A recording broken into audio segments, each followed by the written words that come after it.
Hello everyone, so today I'm going to show you what will you do or how will you process if someone asks for a cash in or if someone used the pay to other members option in their reorder or their order.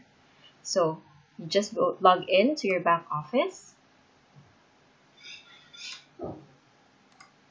and then go to payment processor here, and then you just type in the order number. It could be an order number for a cash in or an order number from the reorder in the merchant store for paid to other members. So in this example, I already made an order number. So what you need to do is you just have to double check if the details are correct. So if it's correct, just click proceed to payment. And then, are you sure you want to process this order? Just click confirm. And that's it. You successfully paid for that person.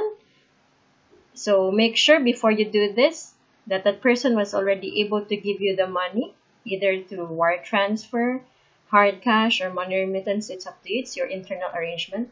As long as that person was able to successfully pay to you first before doing this payment processing of their payment.